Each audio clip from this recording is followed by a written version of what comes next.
tena chafinisha, ichi tena chafina. Aya ifumu ya bebe awe na ila lotu yaya mukula lotu we muchiri mushawa mashani ala wamina beki na panchipatarara iwe wamina beki na panchipatarara. Noma bintu binyichi wasala tusi aseo tulila adada mulale muchibote bengi baya ichi tena chakalipa wakulekela we mwine ututule wefumu bengi watusha ichi tena chafinisha wakulekela we mwine ututule wefumu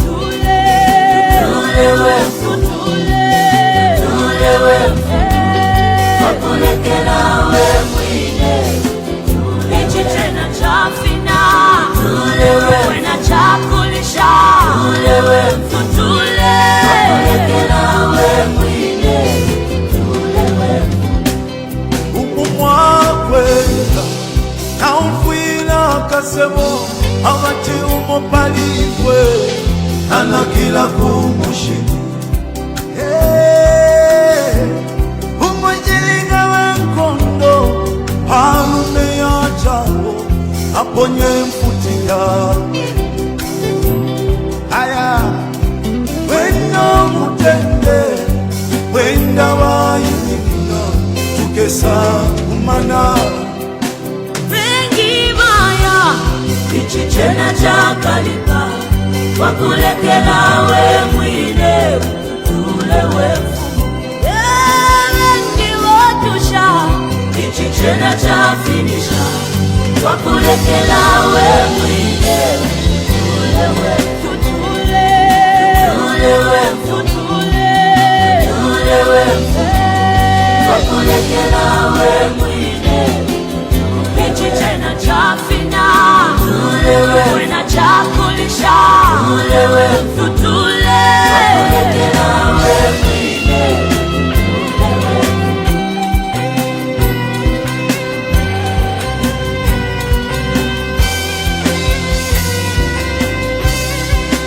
bengi baya ichi tena chakalipa wakulekela we mwine ututule wefumu bengi watusha ichi tena chafinisha wakulekela we mwine ututule wefumu.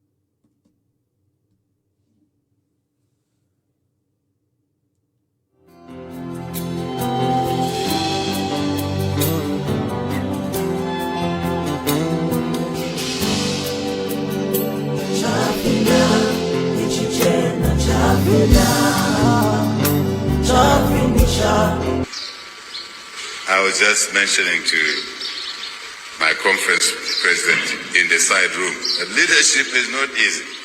It's assumed to be easy from a distance. It's pretty challenging.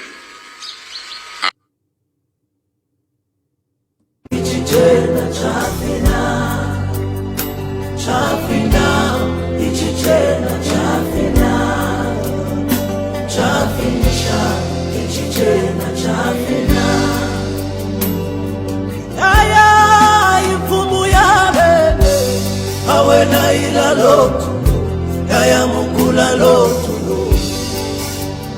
we muchiri mushawa mashani ala wamina beki na panchipatarara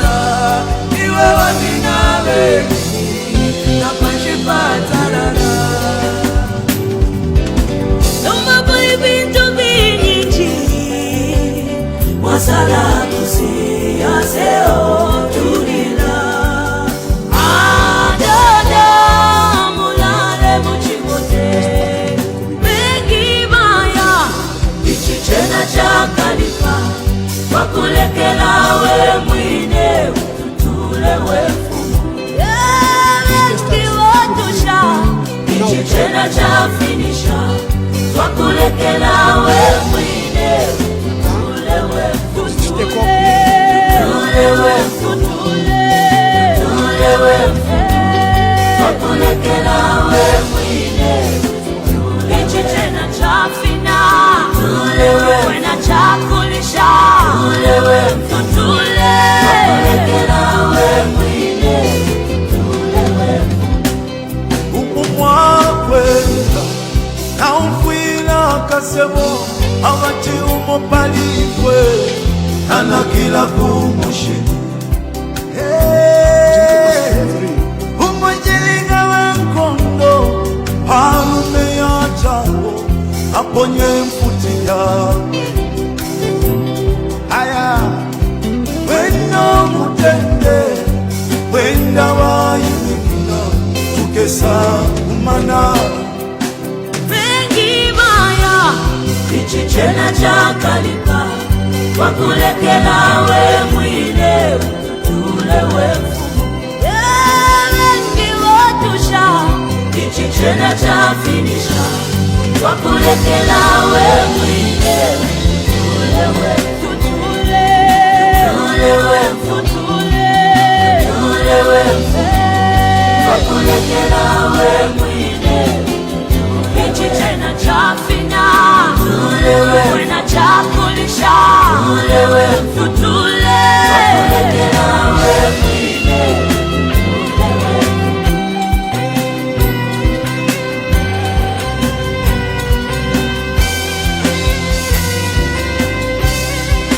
bengi maya ichichena chakalipa wakulekela we mwine ututule wefumu bengi watusha ichichena chafinisha wakulekela we mwine ututule wefumu.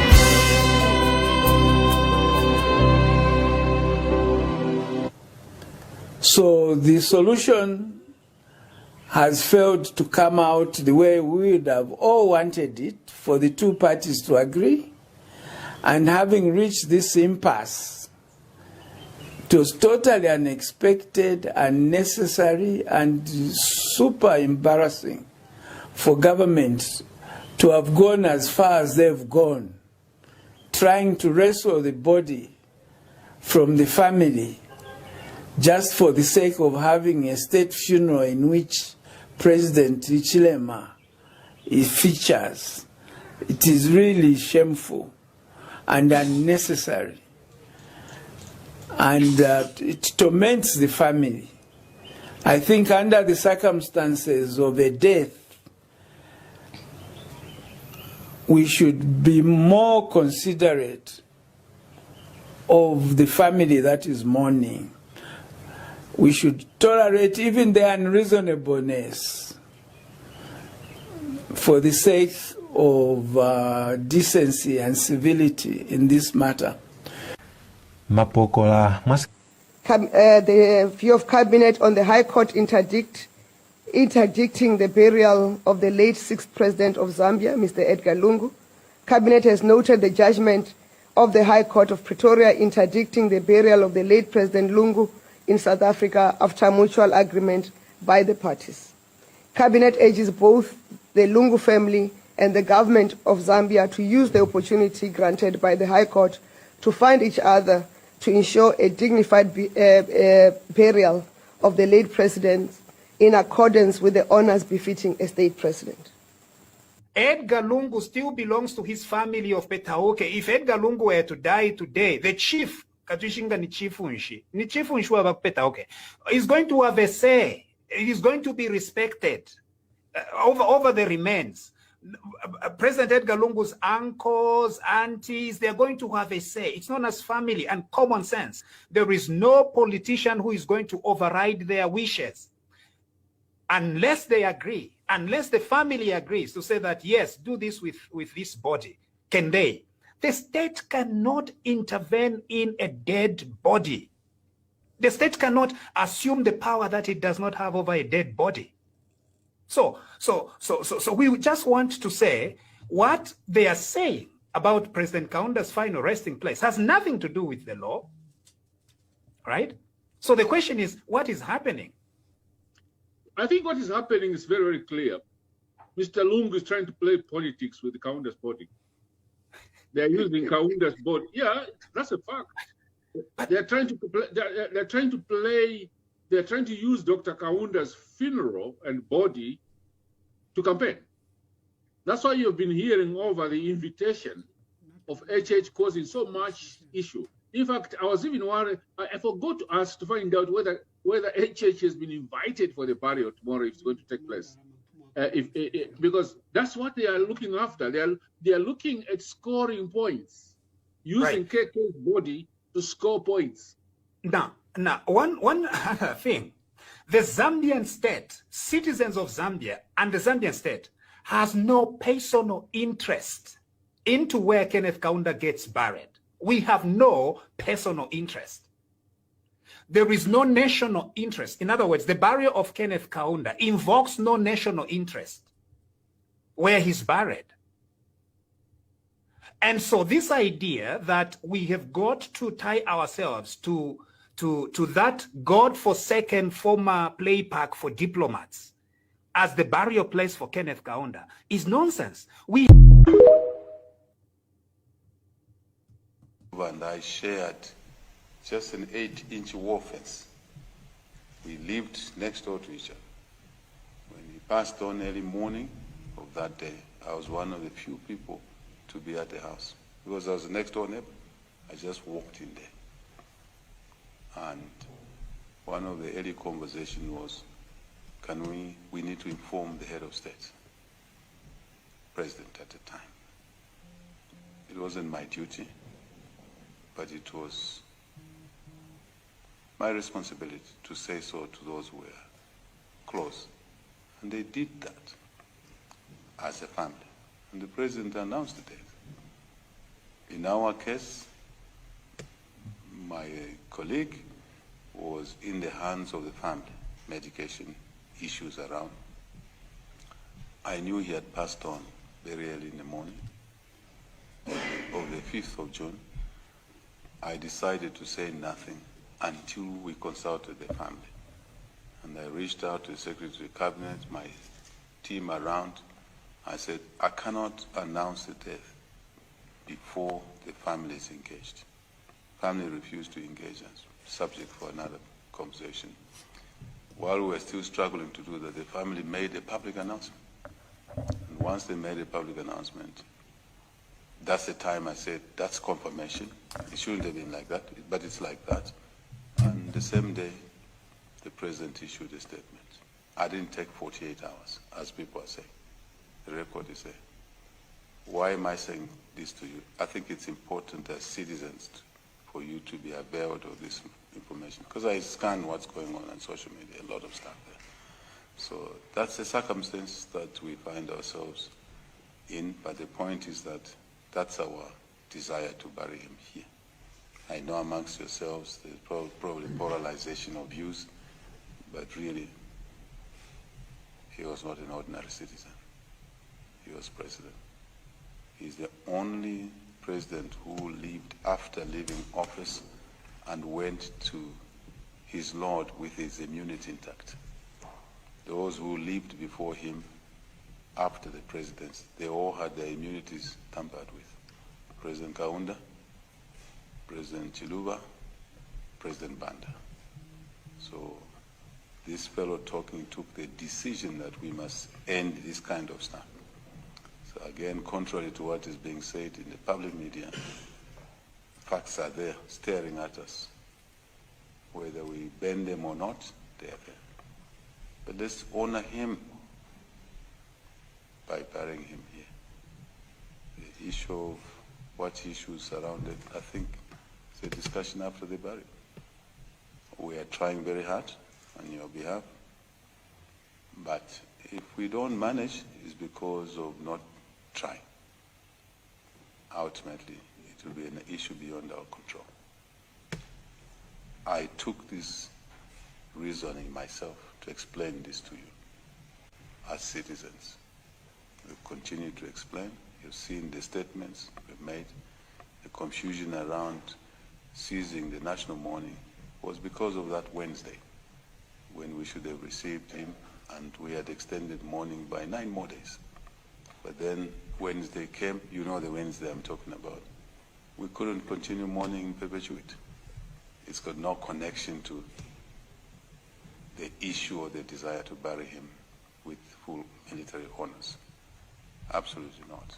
And we say the families, if they're willing, we are able to engage. We are available. We are doing this thing as a duty. Thank you, colleagues, for giving me your ears on this matter. Now, today's meeting. Edgar Lungu still belongs to his family of Petaoke. If Edgar Lungu were to die today, the chief, Katushinga ni chifunshi wa Petaoke, is going to have a say. He is going to be respected over the remains. President Edgar Lungu's uncles, aunties, they're going to have a say. It's known as family and common sense. There is no politician who is going to override their wishes unless they agree, unless the family agrees to say that, yes, do this with this body. Can they? The state cannot intervene in a dead body. The state cannot assume the power that it does not have over a dead body. So we just want to say what they are saying about President Kaunda's final resting place has nothing to do with the law, right? So the question is, what is happening? I think what is happening is very, very clear.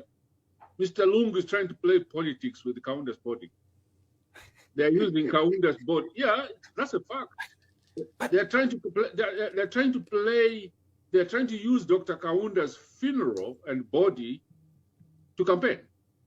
That's why you've been hearing over the invitation of HH causing so much issue. In fact, I was even worried, I forgot to ask to find out whether HH has been invited for the burial tomorrow if it's going to take place. Because that's what they are looking after. They are looking at scoring points, using KK's body to score points. Now, one thing, the Zambian state, citizens of Zambia and the Zambian state has no personal interest into where Kenneth Kaunda gets buried. We have no personal interest. There is no national interest. In other words, the burial of Kenneth Kaunda invokes no national interest where he's buried. And so this idea that we have got to tie ourselves to that God-forsaken former play park for diplomats as the burial place for Kenneth Kaunda is nonsense.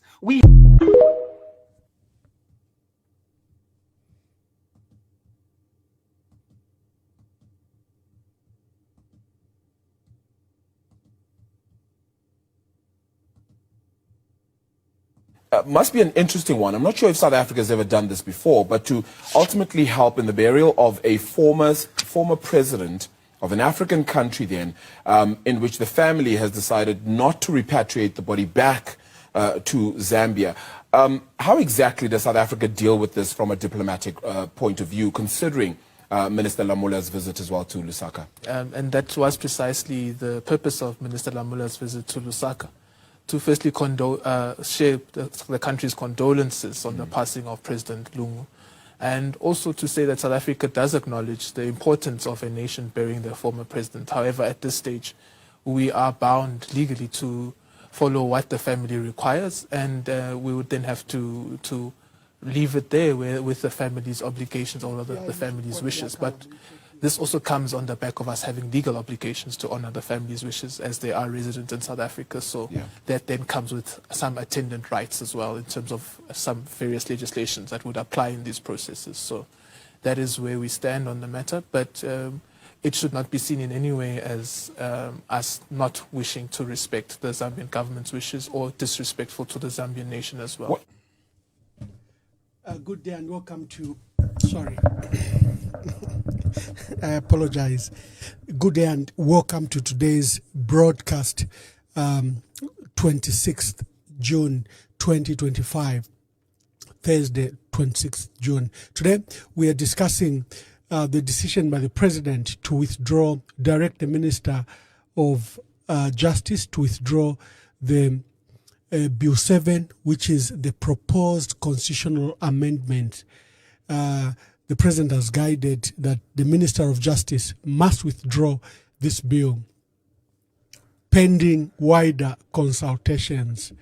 This is another emotive debate because earlier in the week the President met some members of civil society grouping, including Laura Miti and Isaac Mwanza, and their remarks he gave there which are quite regrettable, because he says he was wondering why he's opposed. He called himself a pariah, because he comes from a certain region. So Zambians are opposing him more than they've opposed other presidents. I thought that those remarks were totally unfortunate, and he has missed the whole point. That's what we'll be discussing today. But let's have the elephant in the room, the update regarding the late president's status. You are aware that the matter was taken to court. I just want to take an opportunity to read to you. We didn't have the details of the negotiated settlement. That was a settlement between the two parties, a consent agreement between the two parties, which the judge affirmed.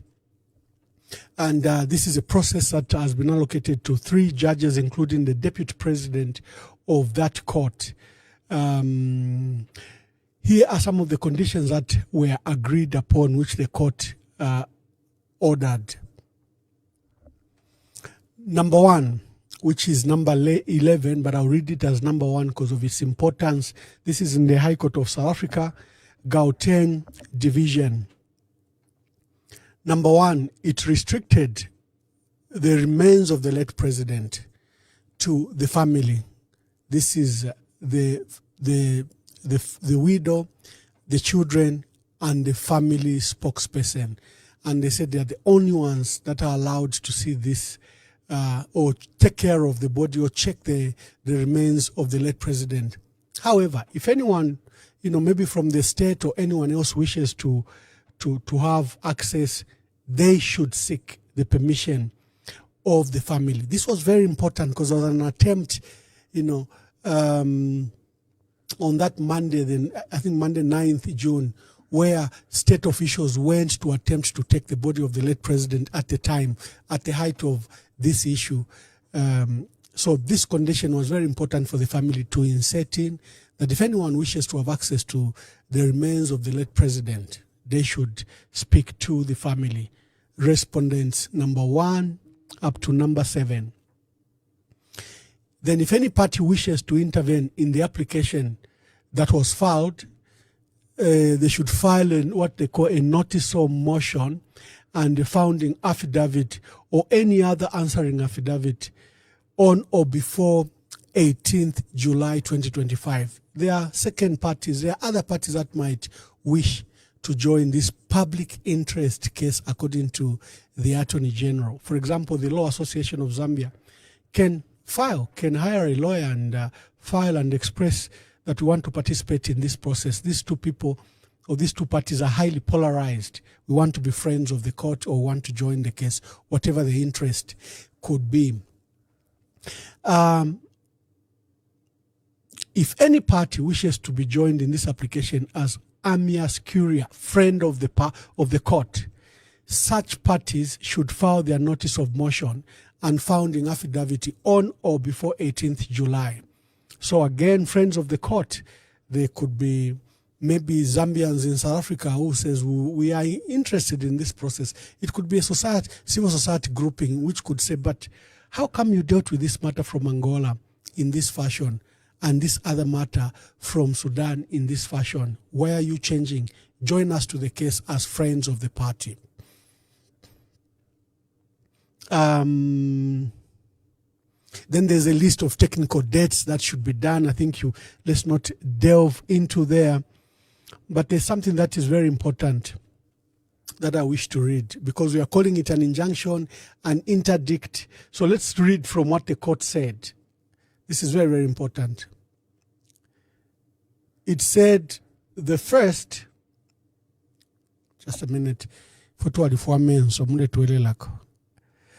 first and seventh respondent undertook not to proceed with the funeral and burial. I wanted to demonstrate that this was the wish of the family in this compromise. It is them that said, court, we are undertaking, we agree, we will not proceed with the funeral and burial of the late president.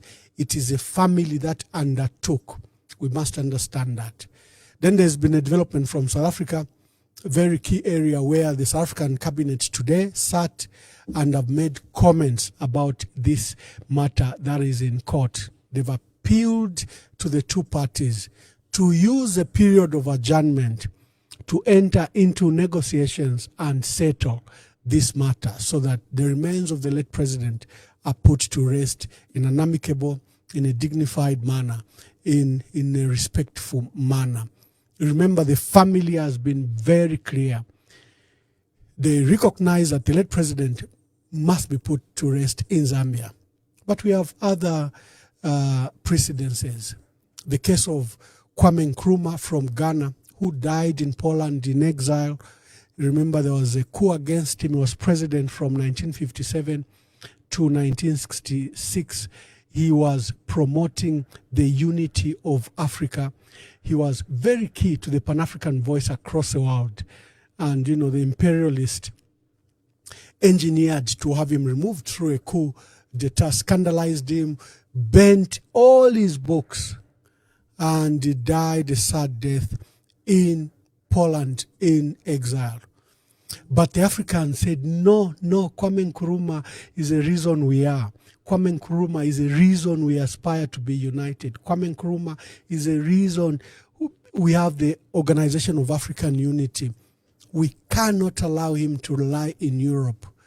And President Sekou Touré of Guinea offered, pick the remains of the late president and put them to rest in Guinea. Because remember, there was a hostile government in Ghana. And President Kwame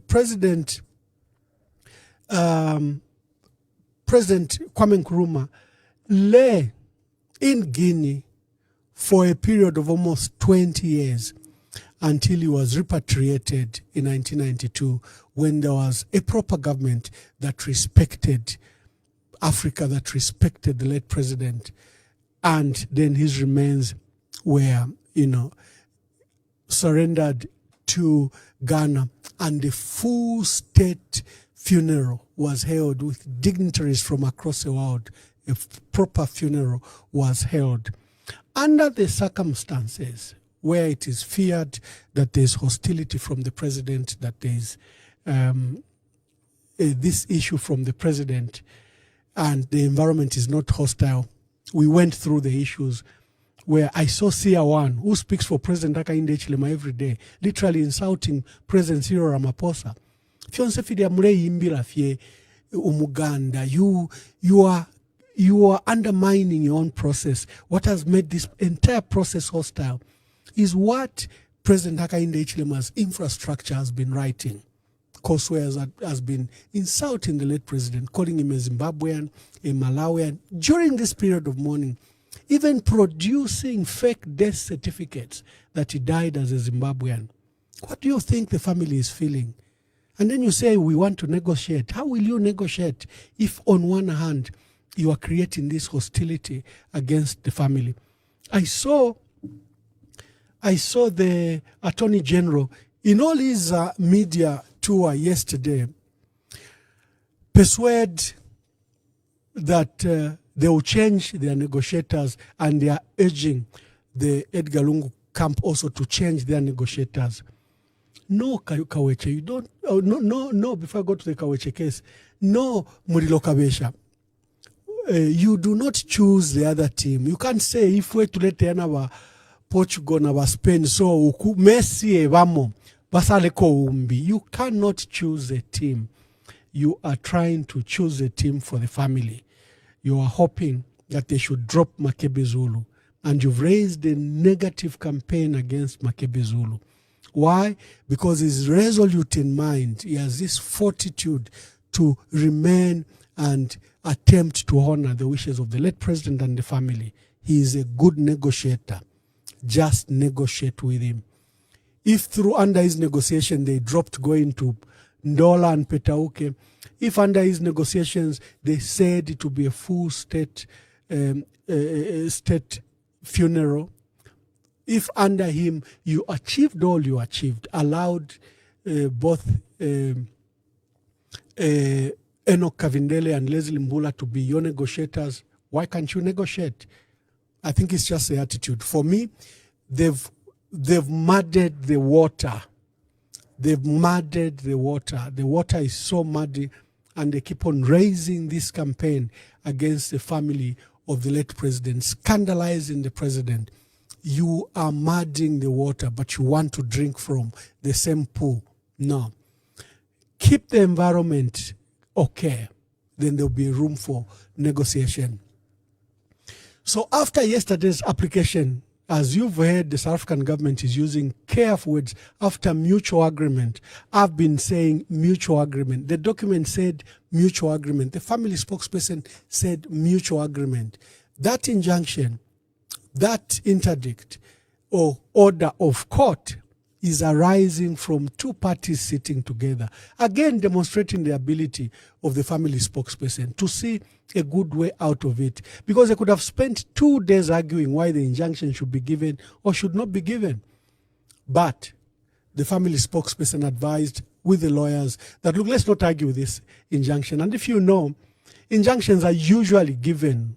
They are usually given because the court wants to understand. So they hold processes for the court to understand. So if you're a good lawyer, you know sometimes there's no need to argue against the injunction because it's going to be given anyway, because the court wants to understand what is happening. So they stop all processes, then say, parties, what are your concerns? Then let's go into the main argument. Then the court rules. So it was strategically smart yesterday, and it was on the cost of the state. So that was very good. An agreement was made. Mutual agreement was made, no burial, no funeral until we resolve the crisis, either through court or a out of court settlement. Both ways the court has pronounced on them. Let me just remind you what the South African government in the presidency said today, reacting to the court. It's not a court judgment, it's just a court order, but this is what she said. The view of cabinet on the High Court interdicting the burial of the late 6th President of Zambia, Mr. Edgar Lungu. Cabinet has noted the judgment of the High Court of Pretoria interdicting the burial of the late President Lungu in South Africa after mutual agreement by the parties. Cabinet urges both the Lungu family and the government of Zambia to use the opportunity granted by the High Court to find each other to ensure a dignified burial of the late president in accordance with the honors befitting a state president. So the South African government, the cabinet today sat, and among the items they discussed was this issue of the late president who died in the country, who President Cyril Ramaphosa had himself, as confirmed by their own statement, was involved from the onset. When the president was in the country, he extended his help. There's another matter that we've made public, and the government hasn't responded. This is a matter when President Jacob Zuma went to the family at the, I think invitation of the region, and he flew to Zimbabwe to Emerson Mnangagwa, to attempt to resolve this issue, and sought permission to land in Zambia to speak to President Hakainde Hichilema about this. They refused him landing rights, despite prior arrangements and prior preparations. And you saw even when he couldn't land, he went back into Zimbabwe and reported to President Emerson Mnangagwa. That night, Zimbabwean government informed Zambia that they were sending the vice president, Consultation Chiwenga, the first vice president. And you saw the president in that statement. He was saying, I was, told at midnight that Mr. Vice President, you are coming, and here you are. They had refused Jacob Zuma's plan, a negotiator. So I hope that attitude will be dropped, because this matter is not a matter of the family. The region is involved.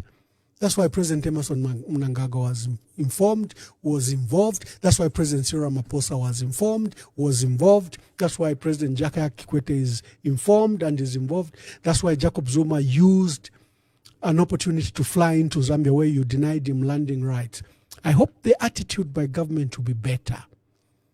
I know it spoke to, in fact, the entire region wanted this matter resolved, not a standoff to reach where it has reached in court.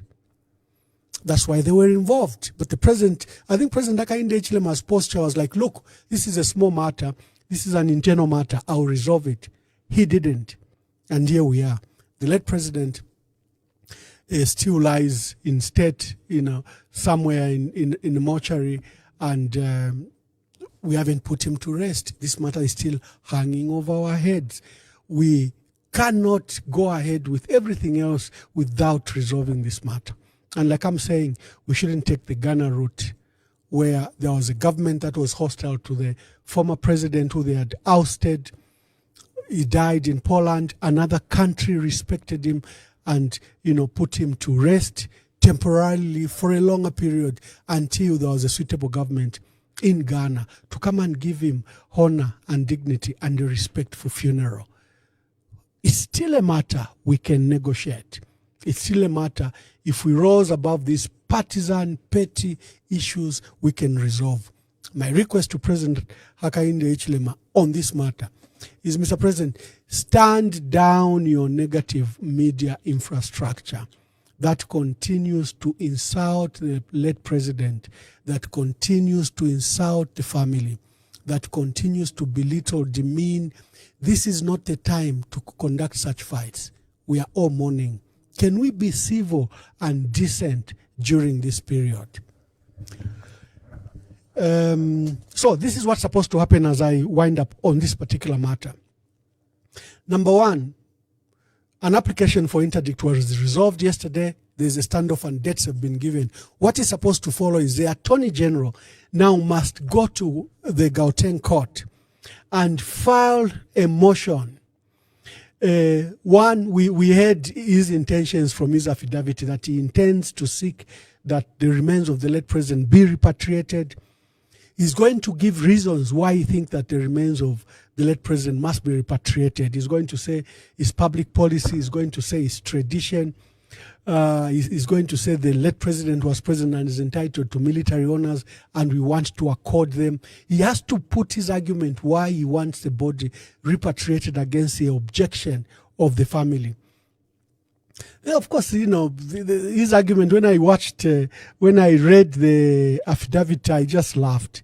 He says it's tradition and, principle in Zambia, for example, to give military honors to let presidents when they die.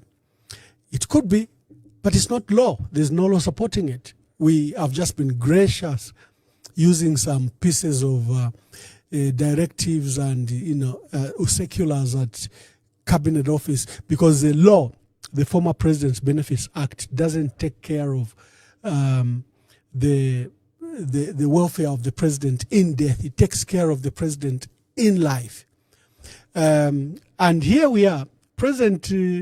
Let me just get this.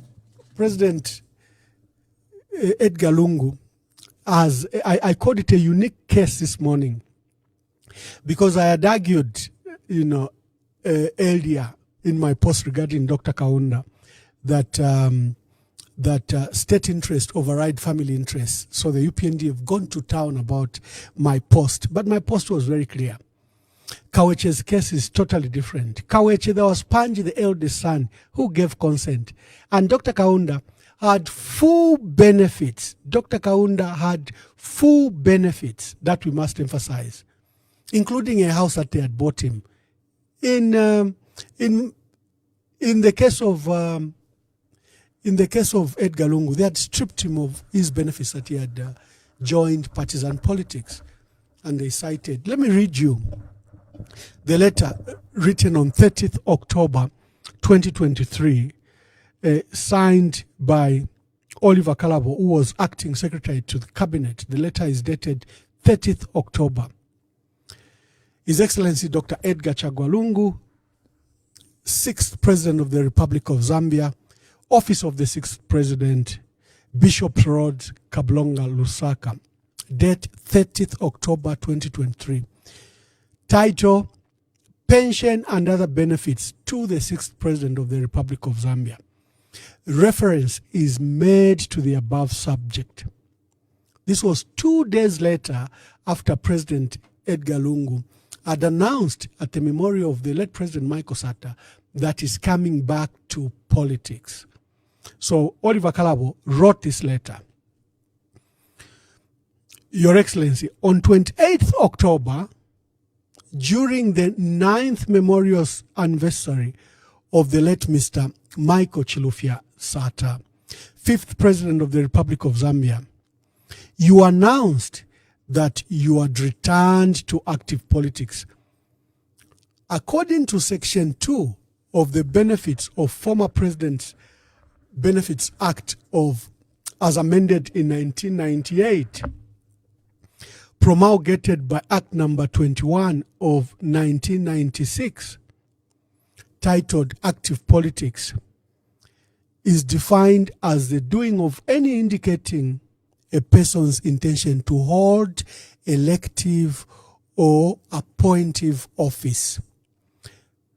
Number 3, further, Your Excellency, the said Act provides the pension and other benefits conferred by the Act that they shall not be paid, shall not be assigned, or provided to a former president who is engaged in active politics. Therefore, following your decision to return to active politics, as evidenced from your acts and the speech that you delivered by Your Excellency at the 9th memorial anniversary of Mr. Michael Sata, you are hereby informed that government shall henceforth no longer provide benefits according to the office of the 6th President of the Republic of Zambia, in accordance with the law. Accordingly, Your Excellency, be informed that government will enforce the law with immediate effect by withdrawing all benefits conferred by the Act on you. Accordingly, Your Excellency, please note that you shall be removed from your house from the payroll effective 1st November 2023. In addition, the office of the 6th President is now closed with immediate effect, and the staff will be reassigned. The staff assigned to that office will be redeployed. Further, take note that government will no longer provide, number 1, security, number 2, accommodation, number 3, transport, number 4, all requirements that the law has provided to you as a former president. Your Excellency, kindly be informed. Oliver Mubita Kalabo, Doctor, Acting Secretary to Cabinet. This letter was copied to the Attorney General, to the Principal Private Secretary at State House, to the Permanent Secretary, Public Service Management Division, to remove the President from the payroll, to Permanent Secretary Cabinet Office to remove all benefits that were entitled to the President, and to Ministry of Home Affairs and Internal Security, where the police are assigned to the office. So when we say President Edgar Lungu was stripped of all his benefits, you can see that he literally became a common, ordinary man. They closed the office of the 6th president and they took away all these benefits. I think there was a process to challenge this matter. There was a process to challenge this matter in court.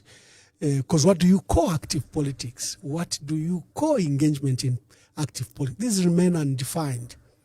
So if he says, I've come back into politics, is engaged in partisan politics, anyway, the court has not determined those questions. And remember, there's an issue of the constitution. I think that's what they were trying to determine, is that the benefits of the former president, pensions and benefits, accrue to him because he has been president, not because he's engaged in partisan politics. This is pension walishibombela kale. So ufila washifola. I think that's the principle they wanted to pursue in court to establish the validity even of this law. Because the benefits accrue to you, not because you've joined politics, because you have served as president. It's like Nabomba Vampela pension. They shouldn't tell me what to do with the money. Whether I'll go into politics, whether I'll go where, or I'll retire on a farm. I think that's the principle they wanted to pursue. So, I don't know if I should make this letter public, but at least I read it to you of the benefits that were stripped from the president, including his office of the 6th president, was closed. The case of Panj and Kaweche, I demonstrated that case is totally different. The state wanted to bury the late president at Embassy Park. Kaweche took out a legal action. But Panji held a press conference and said, I'm the eldest son here. And he gave authority to government and he signed consent for government to proceed. So I think the matters are totally different. Let me just play the other part of the reason we are here today. President Hakainde Hichilema has directed the Minister of Justice, Mama Princess Kasune, to withdraw the bill she tabled in Parliament yesterday. This is Bill 7. Bill 7 seeks to amend the Constitution. They put up over 13 articles that they wish to include. It's contentious. Government claims it's not contentious. It is very contentious. Let's go to that issue as we migrate from the issue of President Edgar Lungu. Let's look for the video when the president met let me look for that video. So we strongly believe that every constitutional reform process should be based on consultation and consensus. In order for the Constitution to be for the people, it needs to be owned by the people and it needs to represent their views. So as a partner and a friend of the Zambian government and the Zambian people, we hope that more time will be given for meaningful consultation before a bill goes to Parliament. We know that that's what civil society organisations have been calling for, and I'm also very aware that with an extended period of mourning recently, that hasn't allowed for the time needed for the meaningful consultation that the country wants to see. President at the time. It wasn't my duty, but it was my responsibility to say so to those who were close. And they did that as a family. And the president announced the date. In our case, my colleague was in the hands of the family, medication issues around. I knew he had passed on very early in the morning of the 5th of June. I decided to say nothing until we consulted the family. And I reached out to the Secretary of Cabinet, my team around. I said, I cannot announce the death before the family is engaged. Family refused to engage us, subject for another conversation. While we were still struggling to do that, the family made a public announcement. And once they made a public... So we strongly believe that every constitutional reform process should be based on consultation and consensus. In order for the for the Constitution to be for the people, it needs to be owned by the people and it needs to represent their views. So as a partner and a friend of the Zambian government and the Zambian people, we hope that more time will be given for meaningful consultation before a bill goes to Parliament. We know that that's what civil society organisations have been calling for, and I'm also very aware that with an extended period of mourning recently, that hasn't allowed for the time needed for the meaningful consultation that the country wants to see. Sorry, I played the wrong video of the president. I will look for it just now. You just give me a minute. Let's go for just a brief break. I look for that video. We start discussing the withdrawal of the bill by the president. Just give me a few minutes.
So the solution has failed to come out the way we would have all wanted it, for the two parties to agree.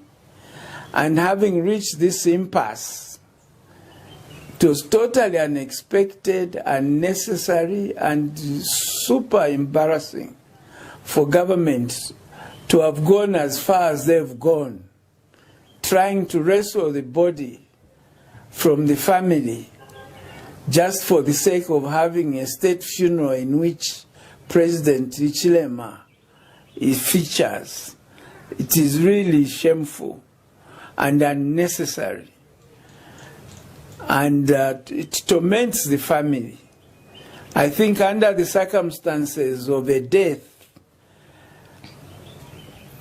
we should be more considerate of the family that is mourning. We should tolerate even the unreasonableness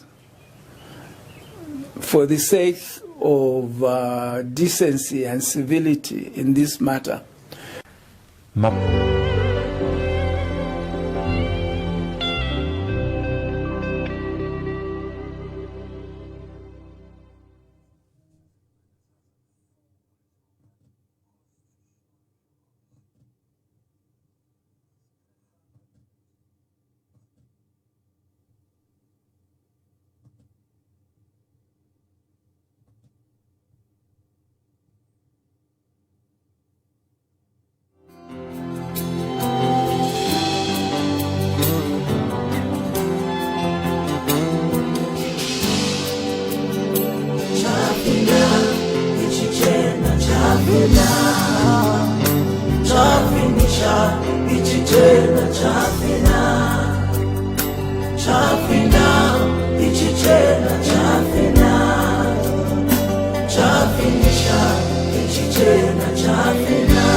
Tena cha wakurekela we mwine ulewe.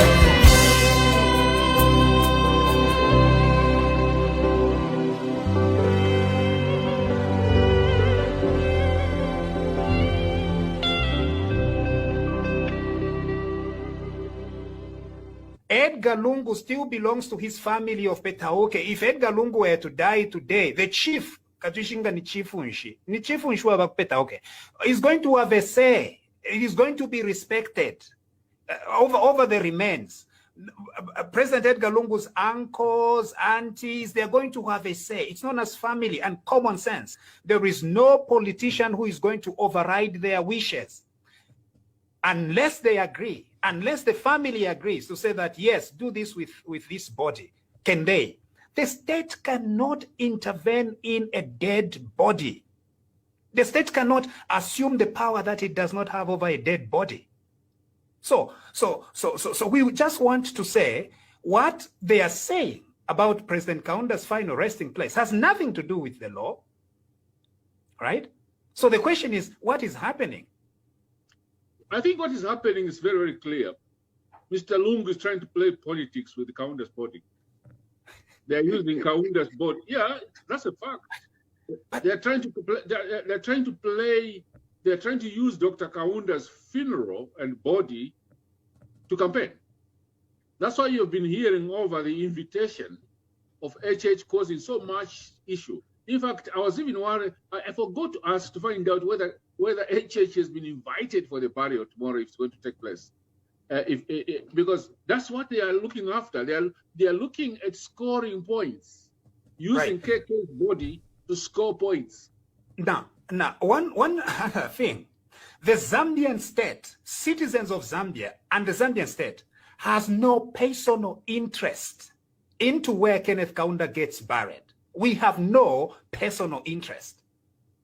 There is no national interest. In other words, the burial of Kenneth Kaunda invokes no national interest where he's buried. And so this idea that we have got to tie ourselves to that God-forsaken former play park for diplomats as the burial place for Kenneth Kaunda is nonsense.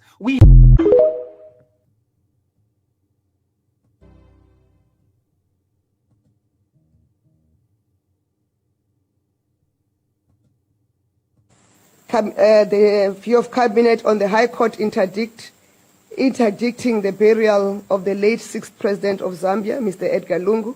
Cabinet has noted the judgment of the High Court of Pretoria interdicting the burial of the late President Lungu in South Africa after mutual agreement by the parties.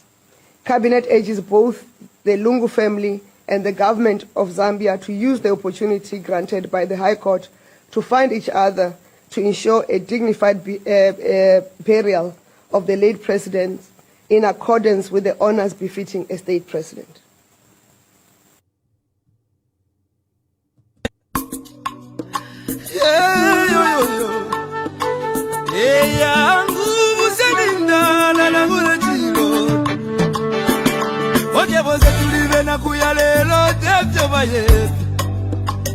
Amitapendwa ya vintu ifisume vyoza kula kuivukisha Tana depotimo Wimbo wa temenu wa katongi Awazunga watika katongi na kula kuivukisha kateka Kaibugu muna kapona Neseko siove pamenso Yangwa umebaya Iyaba ume Iyaba ume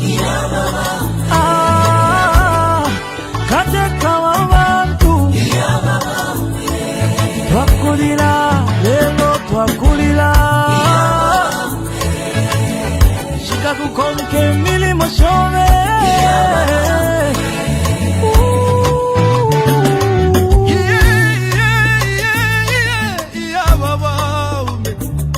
Ale filamba Yena minta pengo sile Eti kume mopu la dolola vale Lilo wingi Iseko wingi mwakwete Iseko wingi mwakwete Mwaya mwende wingi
ukula bebyo watu tobwingi ibisemo wapangini obwingi ukuchinja lusako kumoneko busaka mama kutituwala basiyani chagwa katuse. The view of Cabinet on the High Court interdicting the burial of the late 6th President of Zambia, Mr. Edgar Lungu. Cabinet has noted the judgment of the High Court of Pretoria interdicting the burial of the late President Lungu in South Africa after mutual agreement by the parties.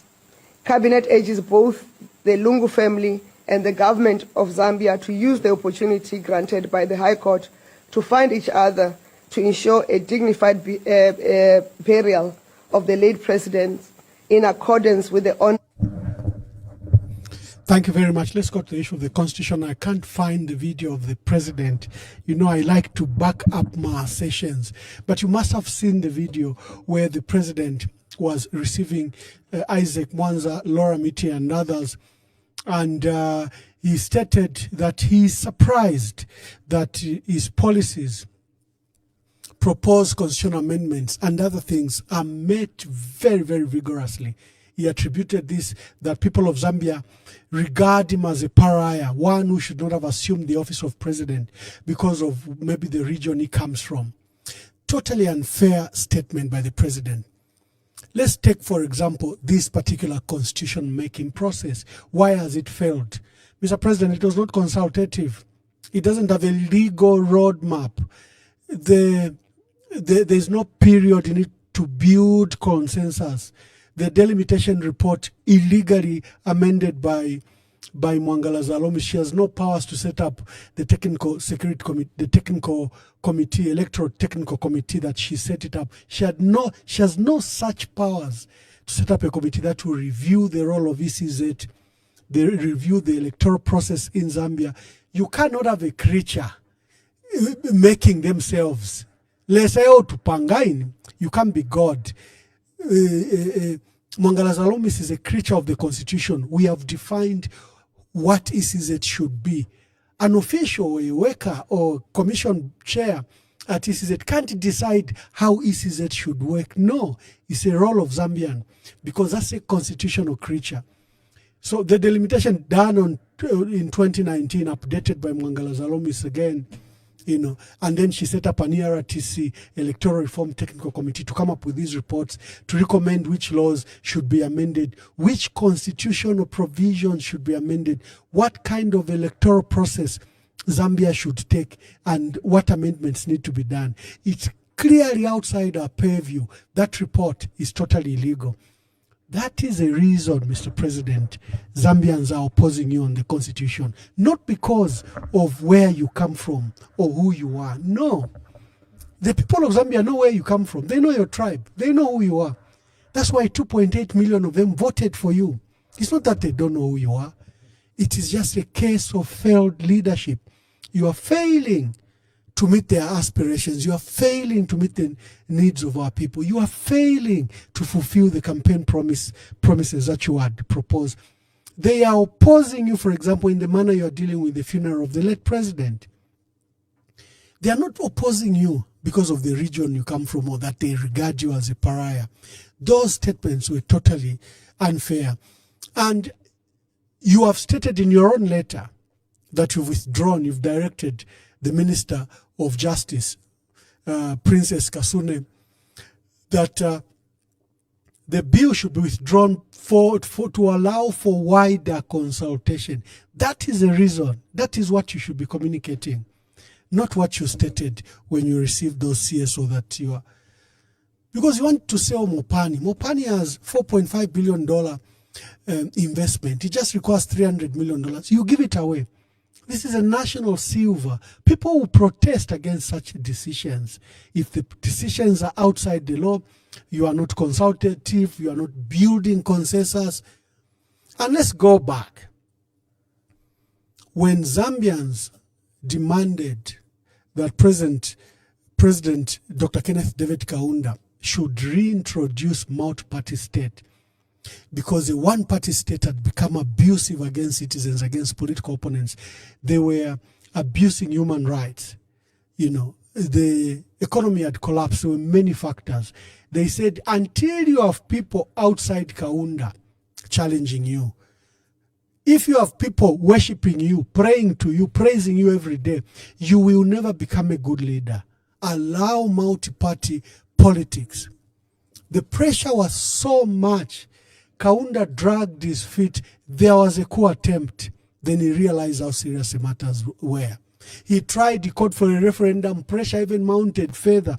He had to cut short the referendum and say we'll just go to elections, 31st October 1991. Kaunda didn't say, because I come from Chinsali and because my parents came from Malawi, so people are opposing me. No, they were opposing him because they had seen failed leadership and was running a system, a one-party system that was that had become a monster on the people of Zambia. They didn't rise against Kaunda for any other factor, that his leadership had failed. Look at 2001. There are aspirations by Dr. Frederick Chiluba. He wants a third term, and his cronies underneath, district commissioners and others, have raised a lobby that they want to amend the constitution.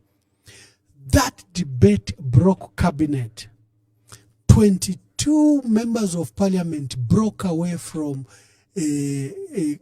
Frederick Chiluba. The vice president and former vice president also rose in opposition to Frederick Chiluba. 3 political parties emerged from just that third term debate in 2001. Frederick Chiluba didn't say no, because I come Lunda from Mwense, so therefore they are fighting me. Maybe because the members are a larger group. He never uttered any tribal remarks. He regarded those aspirations as aspirations of the people. And he said, the people have spoken. So, Mr. President, your remarks were below the belt. And the other day I said, Mr. President, you need to apologize for those remarks. So there were bigger crises like than the one you are facing. Here it's calm. The waters are calm. Your friend, 3 political parties were emerging. Vice presidents were rising in cabinet objecting to the president. In 1990, there was a coup attempt and the entire people were mobilized against Dr. Kaunda. That you can say there was strong opposition. You've gotten away with nearly everything, Mr. President. You've passed some of the worst cyber laws this country has ever seen. Some of the most oppressive laws. The CCTV law you want to enact. Now you wanted to pass Bill 7. You've gotten away literally with murder. You've sold our family silver, Mopani. You have failed to collect $2.5 billion owed to Kansanshi mine by First Quantum Corporation, who you fraternize with in Lower Zambezi. You have had it easy, Mr. President. You've had it very, very easy. Your friends had it very difficult.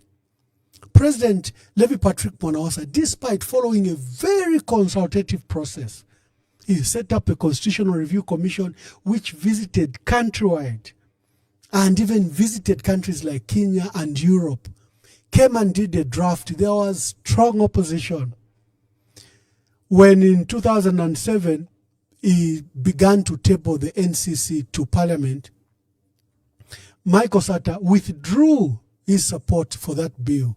And there was a defiance. Remember, Michael Sata had emerged as the largest opposition in the 2006 elections. And he had displaced the UPND, so he had the largest number of MPs in Parliament. 21 of them objected to Michael Sata. They said, this is a national process. We'll go ahead. We'll stand with government. We'll go with the NCC. Michael Sata expelled 21 MPs. The state helped the 21 MPs. There were no by-elections and they were not removed from Parliament. Those you can say are crises. Rupiah Banda in 2010, this process had taken 10 years. It started with Mwanawasa through NCC, and now Rupiah Banda tabled it in Parliament. You, Mr. President, your MPs, you directed your MPs in 2010, together with some of the PF MPs, to object, and you collapsed that process. That was tension. So you cannot say the current tension you are facing over the constitution, that people regard you as a pariah, they've never accepted your leadership because you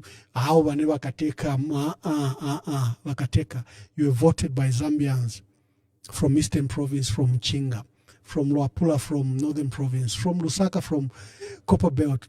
You had a nationwide showing and you became president. You therefore can't go back to that default settings which people suspect you to be, of always regarding everything tribal and regional. That's a default settings you've gone back to with the remarks you gave. And I wanted to play to my audience your remarks. I do not like making accusations. I can prove you said it. So maybe in the course of the program, as we open the phone lines, and as you see me playing an advert or anything, I'm trying to look for that video that we can play it, because I think that the remarks by the president were below the belt. The number is 0973 078082. Over the two issues we're discussing, please come to, let me switch on the phone, because this phone never go off. So let me switch it on so that we can have a wonderful discussion.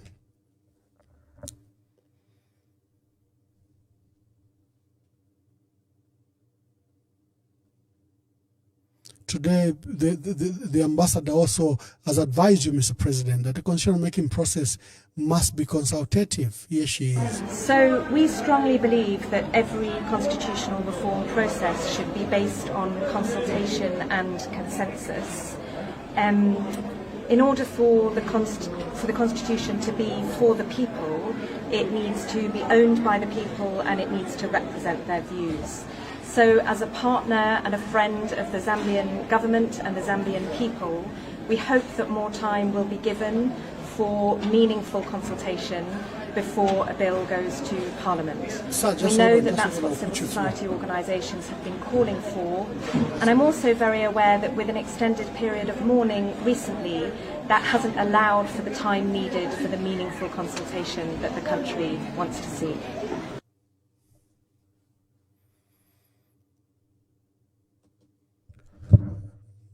We have our first caller.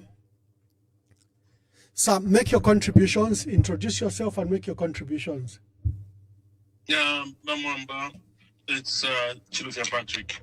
Mr. Patrick Chilufya from the United Kingdom. Yeah, Mamwamba, I commend you, for the work you're doing, educating Zambians. Thank you. You're probably the only channel, Zambians can speak through.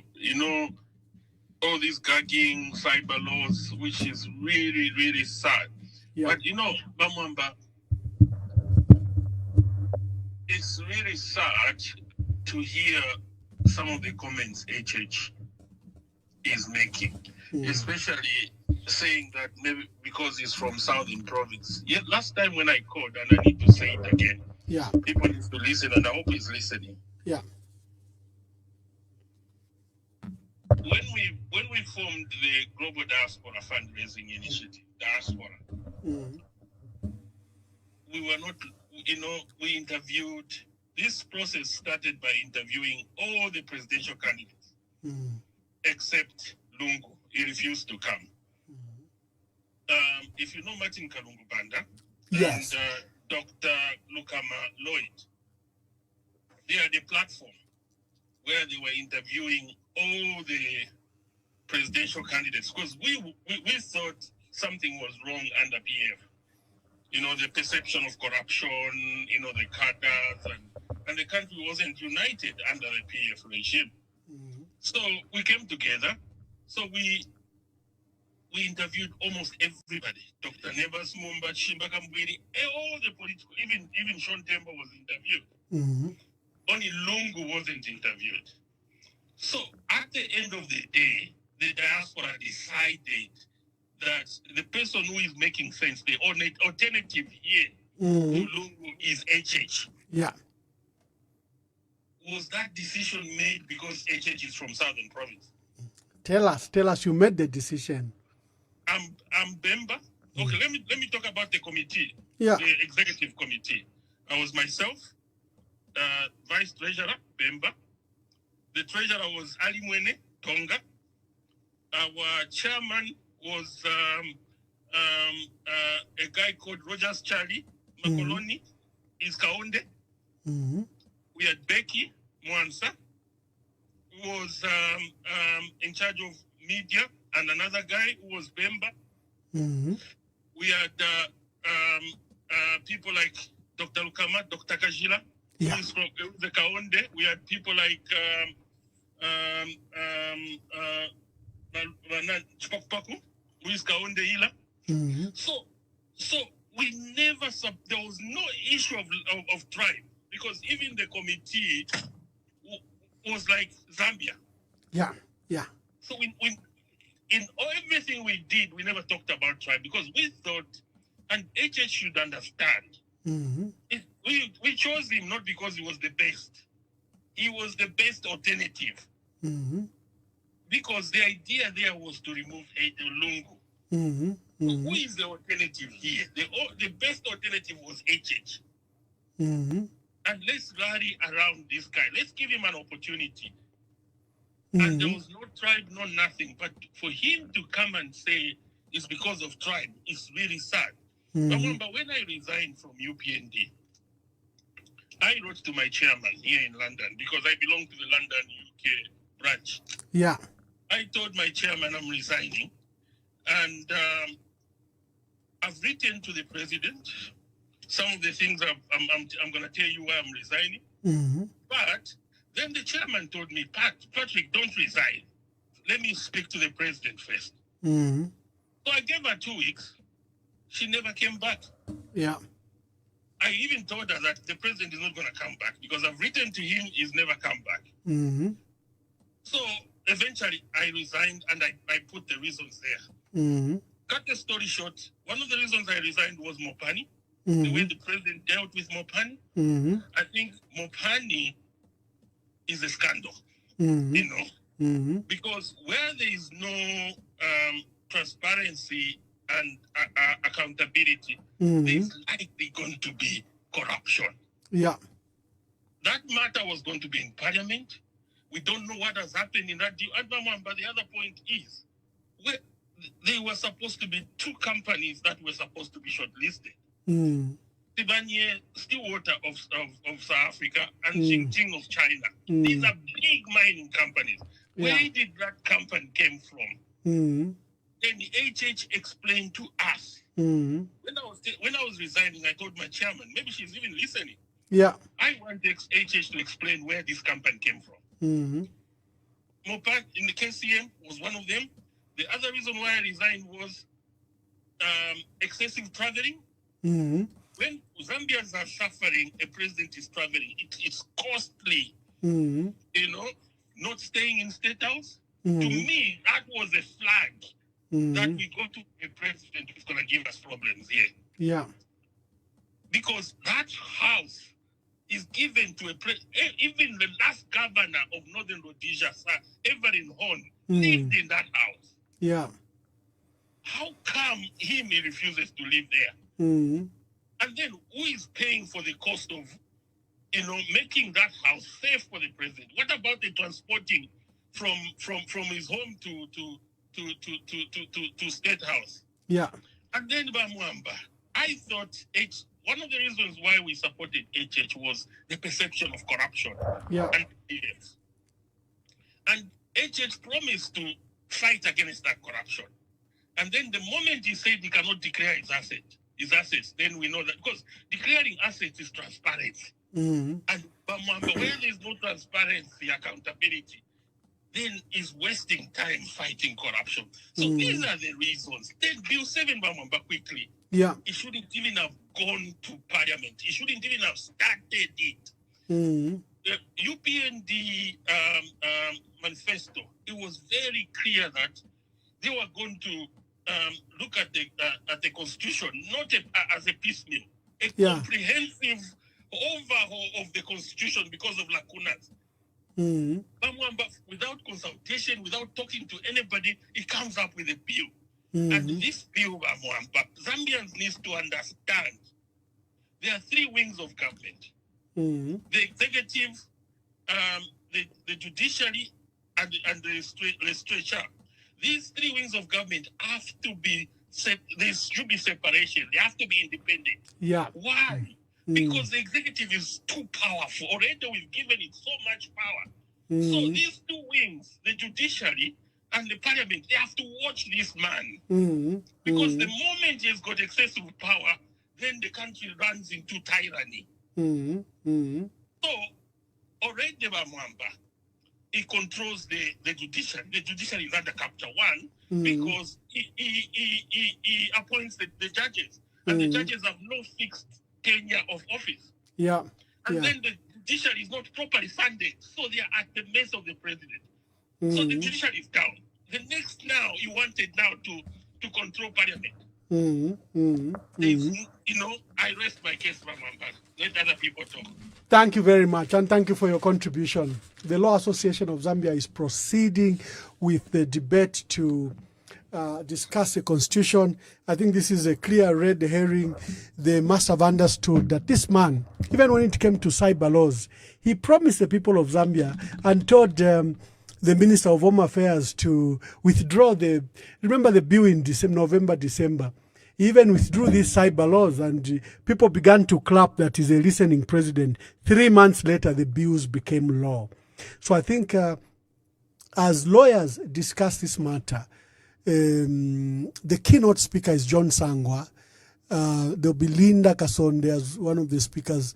There'll be Lungisan Zulu as one of the speakers.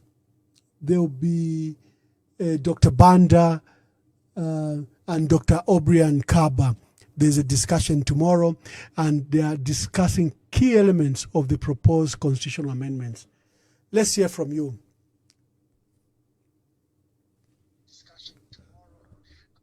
Good evening. Please tell us your name and where you're calling us from. And mute your other device.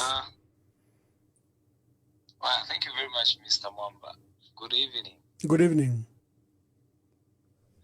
I think I hear you, sir. I started following you, I think, yesterday. I'm calling you from Lilai. My name is Hamanenga Clivet. Hamanenga Clivet, thank you very much. Make your contributions, my brother. Thank you very much. My contribution on the discussion is that I think we as young people, I'm still a youth. We as young people, Mr. Mwamba, we want to learn from you people. And I'm seeing a situation whereby when me am a Tonga, you are Mwamba from, I don't know whether it's Wapura or Copper Belt, segregation is too high. We are asking Mr. Mwamba that let this country be fair in dealing things so that some of us as young youths, we don't get lost at some point. Because I'm seeing a situation whereby in the near future, there will be total segregation. Bamwamba emomore pita mureya ifo tureisa fweba iche tureisa andi ifo tureishira fweba iche ifo tukashara muri segregation paka ba barrier between Bembas, Tongas and the Easterners. Me, I thought when was Lungu and HH, Rupia Banda and these others, there will be this reconciliation of sitting down and iron out these matters. But the matters were not ironed out. Therefore, we have reached Bamwamba at an extent of we can't control the situation. And even when you are talking, me, I'm following you very much. I think I've got some numbers of clips that you normally talks. Mr. Mwamba, I'm asking you, I don't know, in the name of you and in the name of God, help us as young people. Tell us the positive, not the negative. Let us hear the truth from the word of the mouth, from you, our parents, so that we see Zambia to be the Christian nation. You know, by Kwaisaba, this government is bringing some other things. Kwaisaba, no, is it Bill 7? Kwaisaba, no, we want to put this. we are asking, Mr. Mwamba, can you help us as young people? Where are we heading to? We are following you. We are the tails of your heads. Where are we going with this country, with this total segregation I'm seeing? Me, I'm Wetonga. I'm even afraid to visit the Copper Belt because of what is happening around us. The country is divided, and yet you hate politicians. You are not seeing the situation, but you are talking on the surface issues. We are asking, that is my plea to the government and the members of the public who are older than us. Don't let us to get lost. Me, from the time I started my grade 1, I shifted from Chikankara to Bazapuka. I found a friend by the name of Wai. I wanted to know what is the problem between Tongas and Bembas. And yet, when I was still thinking that it was not there. I went into town, someone was beaten, stealing in the name of a Bemba, and cried in Tonga. Then where are we saying Bembas are thieves? So we are asking, we are pleading from you, members of the public, members who are running private sectors, you people who are found closer to the presidents and closer to the other higher political arenas. We are asking that help us to have a good way of uniting this nation, not this segregation we are seeing. Because already the funeral has already shown us something else. Yes. I think, Mr. Mwamba, you are getting my point. Okay, just hold on. Thank you, my brother. I think you've made your point. I'll answer you. Thank you for your contribution, and we want progressive young people. Thank you very much.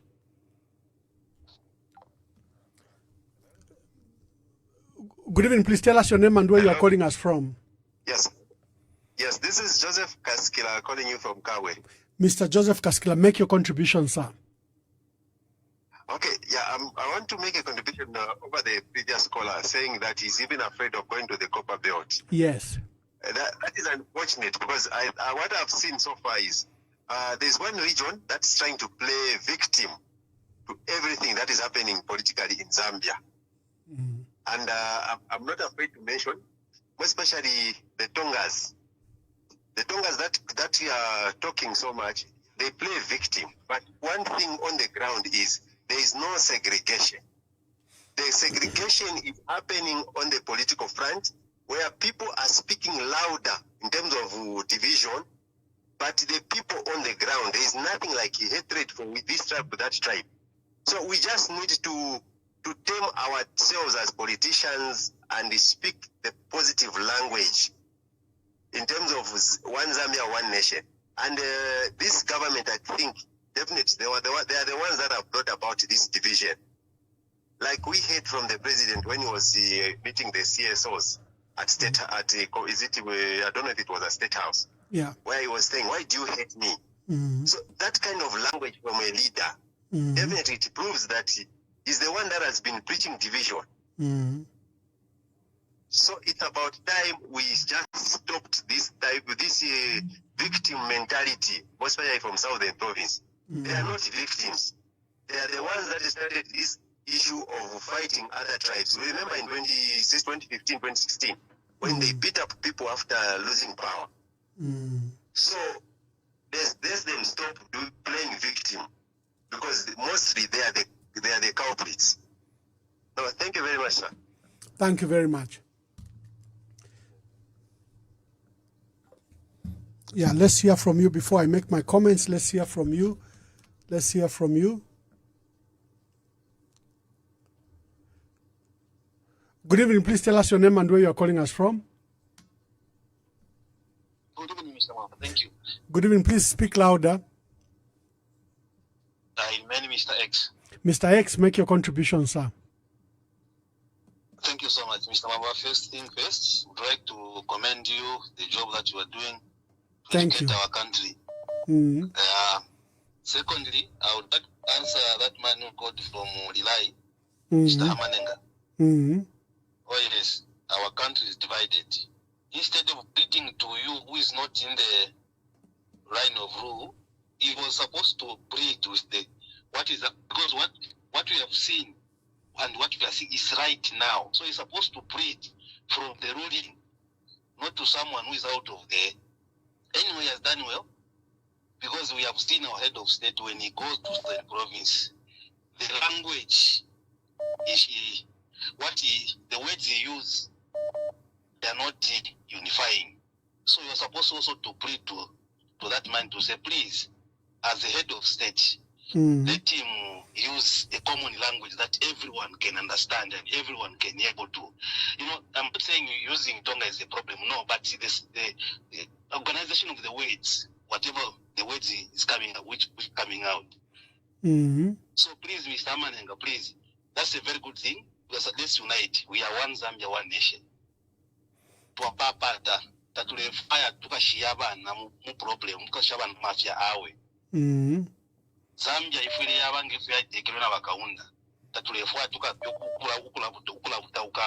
nangu kupatana chikabe yo uyuteti mulie nangwe uteti mwikale nangwe twalibele shoko kale chikale kali kulikonza kutuwaya.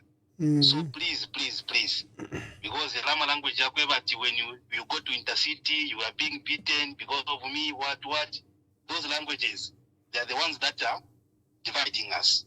Those languages should be stopped. Thank you very much, Mr. Mambala. People can speak. Thank you very much. I have strongly felt that the remarks by the president were out of order, the ones he gave when he met Isaac Mwanza and the group. Those remarks are extremely dangerous, where the president thinks that Zambians are mistreating him because of the alleged tribe where he comes from, or that he's being treated as a pariah. That's not true. So, good evening. Please tell us your name and where you're calling us from. Good evening, Ambassador. I'm calling you from Kasama. Yes. I just want to make a comment on the program. Yes, please, make your comments. Yes, I heard what the president said or when they had that meeting with the CSOs, and that statement was very unfortunate because the president cannot come out and say he's hated. He even referred to the previous amendments where he said in unity they managed to amend the constitution, MMD, PF, but why not me? It's not about just a matter of changing the constitution, but it's just a matter of the content or the process we are using in order for you to amend that constitution. But for him to come out and say where we are coming from, we have been changing constitution, but just because it's me, that's why you are opposing this amendment. I think that is not good.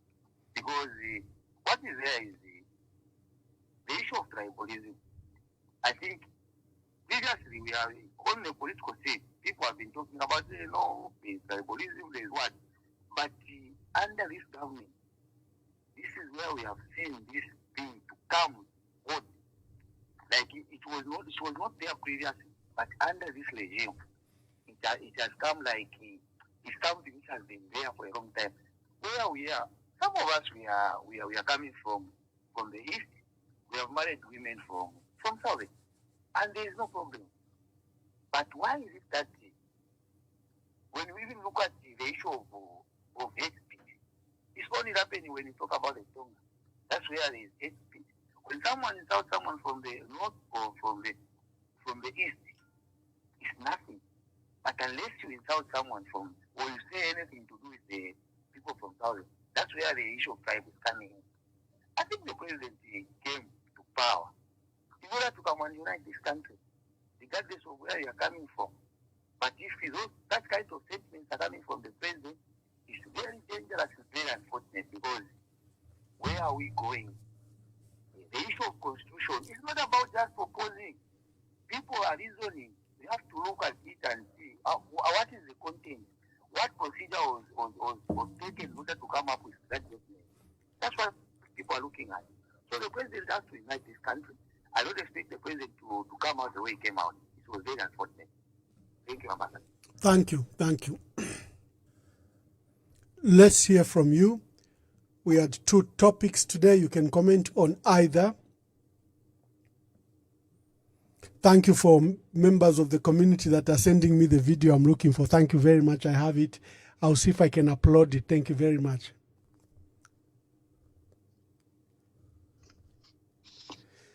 Good evening. Please tell us your name and where you're calling us from. Hello. Good evening, Ambassador. Good evening. My name is Kenneth. I'm calling you from Florida. Kenneth, thank you. Make your contributions. Thank you so much. I have tried to follow what has been being discussed. Firstly, I'll be quick to say that I've been so privileged to have lived in all the presidents in the country. I think even starting with Kenneth Kaunda. One thing is that I had never seen any of them talk about tribe as much as the current president does.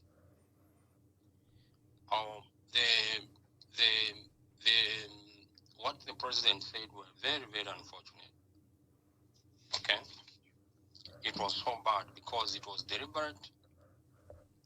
If the president was trying to say, no, I'm doing this because I come from this region, if the president would be so sincere, if that was true, I think that he wouldn't even have any single member of parliament from places like Copperbelt and others. Because what was true was that even in the previous election results, HH was either the highest at any polling station or he was second to the late ECL. But the contention, I think, is that just how many times that the president talks about things relating to the tribe is very worrying. He has a mammoth task to unite all of us. If he says, you are doing this because I'm Tonga, that was very unfortunate. We all rallied behind UPND, Mamamba. Some of us are not Tongas, we all rallied behind UPND. We sponsored UPND. He never bought all the fuel for the foot soldiers across the country. No. But why is it speaking like this? Okay? He has to be very careful. The other time, it was so unfortunate. The other time he said, when he was, I think, appointing one of the reserve generals, he was saying again, I have appointed a Zambian, in apparent reference to some regions. When he came from the airport one day, he said there's a clique that has been feasting on national resources since independence. And we heard later on as a country that he called Harikalo and said he actually meant him and his courts in apparent reference to some people from a particular. But I have to be honest that I had never seen, even in UPND, any leader who talks about tribe as much as the president he himself does. It's very, very, very unfortunate. Even the issue of the impasse on Edgar Lungu here is because of what he was saying that has brought this issue. He was saying Nisabugwira Pankosi. This is what. Thank you, Amam. Thank you. Thank you very much. Thank you. Let's hear you. Let's hear you. Let's hear your views.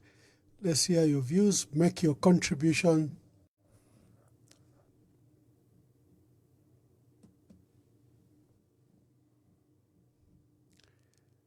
President Duma Boko of Botswana has moved into State House.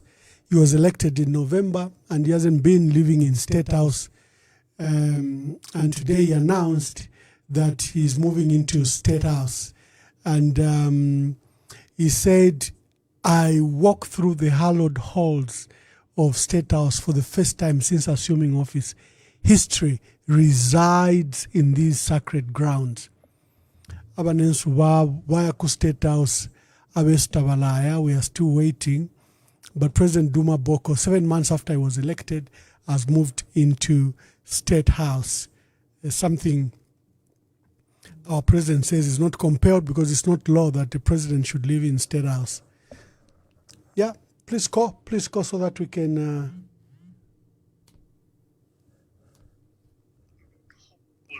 Good evening, please tell us your name and where you are calling us from. Thank you, Ambassador. Mr. Mwamba, this is Hamanenga again on the line. Oh, Hamanenga, you want to respond to your colleagues who have raised the matter?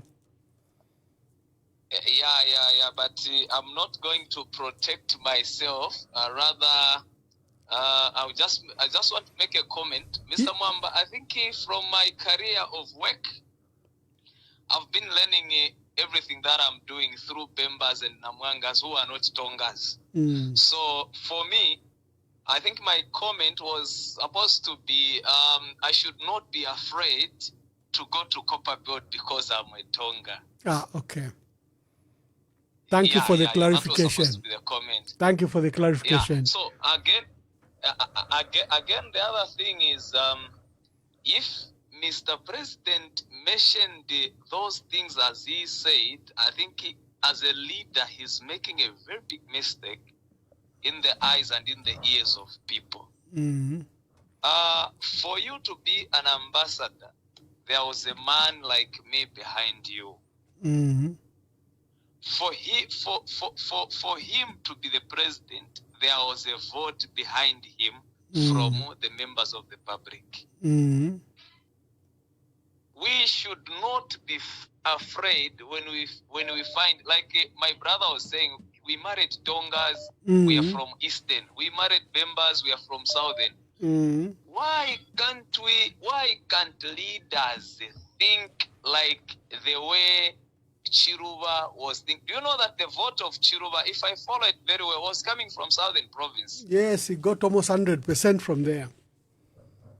You look at that. And who was Chiruba? Was he a Tonga? No. So in as much I've seen these things happening in us, I'll mention some of these things like the way Wachimba Kamburi was saying. In as much as we mention about tribalism, Bamwamba, the people who are promoting it are the people who are saying it. As I'm speaking, you've seen where the mistake is. Whatever the president speaks, it comes as a what? As a command. So in his speech, that's why Bachiruba said, when you are talking, watch your what? Your tongue. Because what you say, it might be come as an impact or implication at the end of the day. So if we are asking our president, the way members of the public and other private sectors are saying, if the president is really promoting tribalism, we are asking from him that let him stop and focus on things that are going to be productive in this nation, because this nation belongs to every one of us. Is either we can talk of maybe Mambwe, Lamba, we talk of any other tribe belongs to this nation. Moreover, we are keeping people from outside Zambia. And yet, when we go somewhere there, we are being killed. But us, we are not killing them. Then, if we are failing to unite, when me, I'm talking to a person from Rwanda very, very openly, then I want to fear you like a lion who is the brother. Then it doesn't show any respect to our nation. I think from other nations. Thank you, Mr. Manengo. Let's hear others. Thank you very much. You've made your point very well. Thank you. Thank you so much.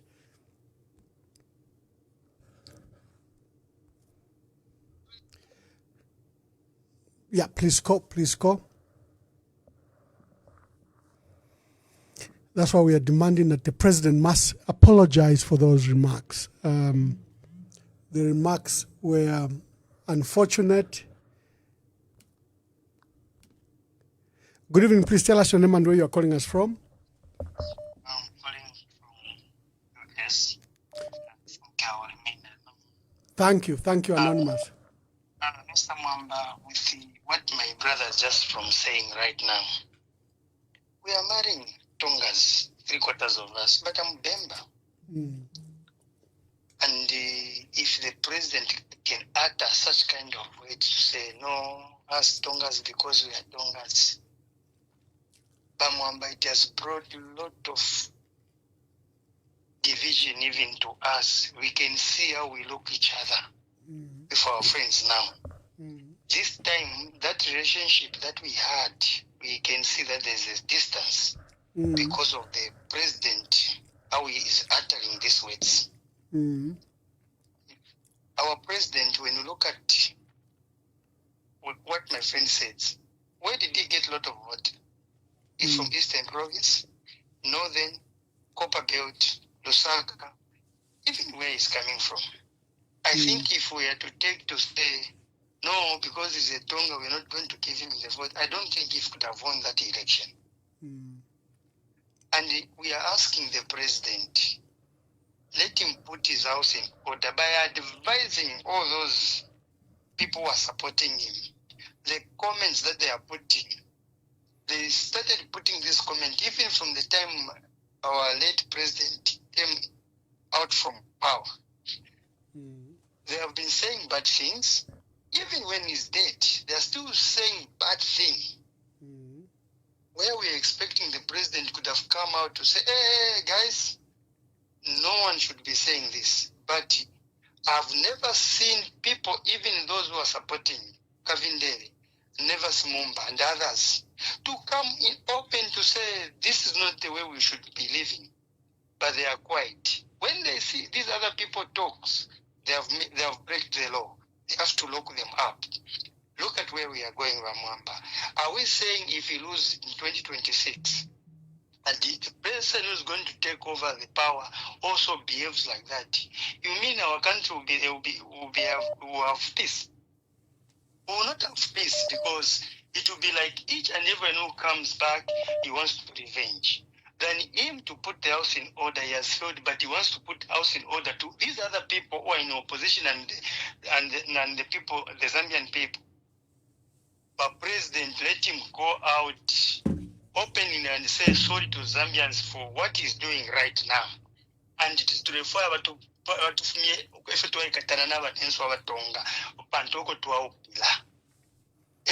tetulefwaya ilya wedi because tatwayi mfwapo na bakaunde ekyo balandire fire balemo n'okukireesa nomba tulesuminisha okwe bati bakaunda kishinka balandire tapali omuntu tamfwapo fe bakaunda balandire tulesuminisha okwe bati bakaunda bali mwene kwati umwaiche kwiti asa myaka nyamwe bantu natwakana and nomba southern province is a no-go area for other tribes.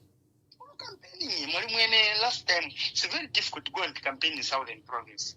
Where I can go to Wapula, I can do whatever I want to do. But then Mr. will come.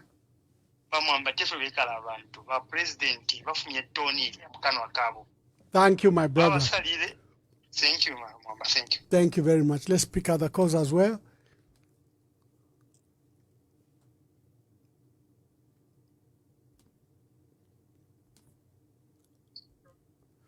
Good evening. Please tell us your name and where you are calling us from. Good evening, Ambassador. Good evening. Yes, I'm calling you from Lusaka. I'll remain anonymous. Thank you very much. Yeah, and I'm compelled to call in. I've been following your program, and I think I'm one of the people that is very disappointed with this president. What I've noticed is the president has routed his supporters, and when you look at these Facebook pages like Koswe, Zambian Watchdog, CIC Press, these are very well-known supporters of the president. One would even say these are people that work with the president at State House.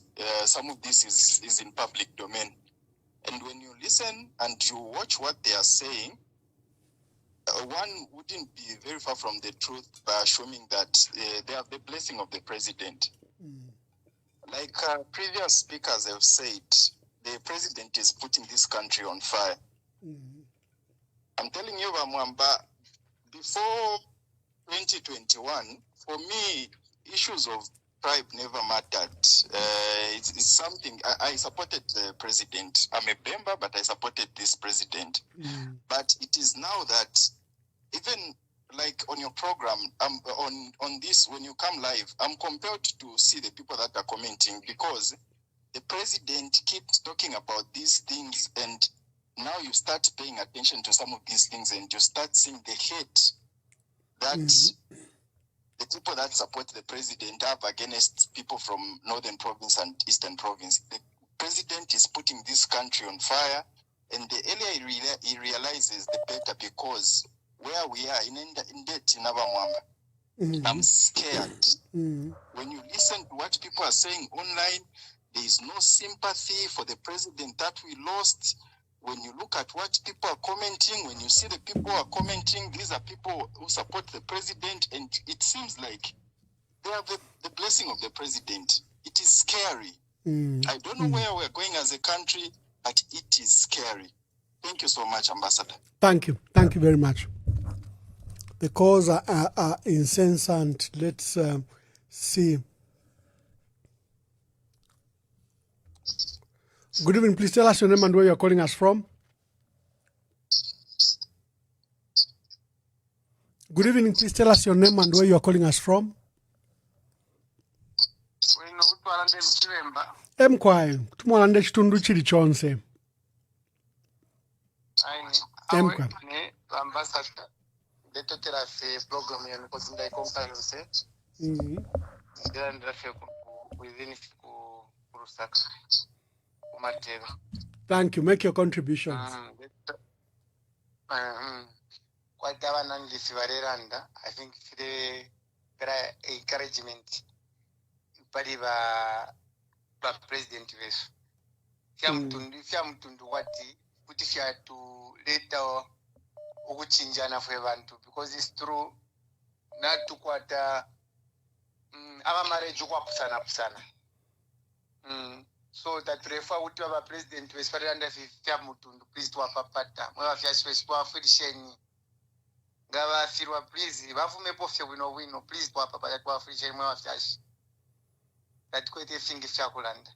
Thank you very much. Program, thank you.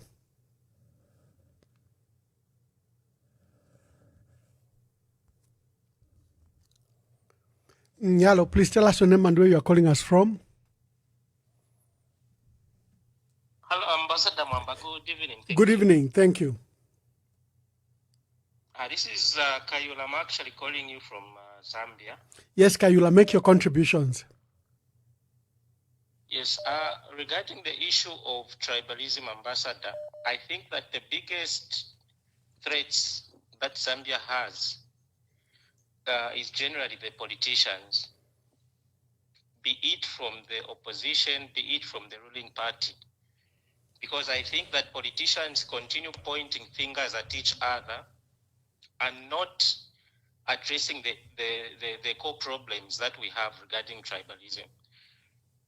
So I think that if politicians... We missed him. Generally the politicians. Hello, good evening. Please tell us your name and where you are calling us from. Good evening, Ambassador. I want to keep my name withheld. Thank you very much. Make your contributions. A few days ago, what I was seeing on social media from these PND aligned pages has just made me very sad to think, where have we reached as a country if people can be so malicious, so insensitive, and making us be a people who first look at someone's name when they are talking. You know, politics should not make us lose sight of who we really are. On the family level, we are so mixed in Zambia today. I think there are very few people who are purely of one tribe from both sides of their lineages to say, no, even my great-grandparents or my grandparents are all purely this tribe. Many of us are so mixed. So I wonder the kind of people who come and make tribal comments and who express such great dislike for other people based on a tribe alone. I wonder which kind of bubbles they live in, where their families are purely of one tribe, all their friends, neighbors, workmates are all of one tribe, or maybe even the service providers they deal with are all from one tribe. It's not possible. So how do you relate then with the people around you, people in your family of a different tribe, if you are from insulting people based on their tribe, which we cannot choose? There should be beauty in the variety that we have. Each one of us should be proud to say, I am from this part of the country, this is my language, I should be free to speak whatever. It should not make us hate each other. There is no one president of Zambia who can say, I ascended to power because I was supported only by my tribe. No one can win to be president of Zambia if only their tribe is supporting them. So it's very unfortunate if tribal sentiments can come and be supported by a very high office of the land. I am so disappointed, and I feel that is what is feeding these malice we are seeing around. I fear for where we are and where we are going. I really feel our leaders are letting us down, and they need to have this honest conversation about what is tribal hate speech. Let's be honest and deal with it without double standards. You can't have one group saying these have a poverty of the mind and it's fine and it's justified, while one says if me I'm smarter than the people from this place, they are locked up. So let's not apply double standards, and let's just stop this whole tribal thing. And people should stop this self-pity kind of mentality of wanting to claim they are feeling like we don't support this because we are from there. No, it's bad. We just need to stop this. Our leaders need to stop this. Thank you so much. Thank you, my dear sister. Okay, I'll take the last cause.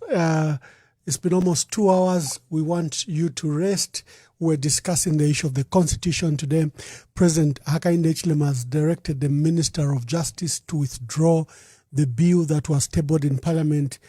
I have stated that we went through this similar process in December, where the President asked the Minister of Home Affairs and Internal Affairs to withdraw the bills on cyber crime and cyber security, but they reintroduced them without any amendments, totally weaponized, and they were passed as law. So we shouldn't celebrate this moment because of that past. Please tell us your name and where you're calling us from. My name is Chimfwembe. Yes, Chimfwembe. From within Lusaka. Yes. So I'd like to concur with a lot of people that have called. The people that we have in power now are people that are supposed to be handing over the mantle to the younger generation. And not only the people in power, even those in opposition.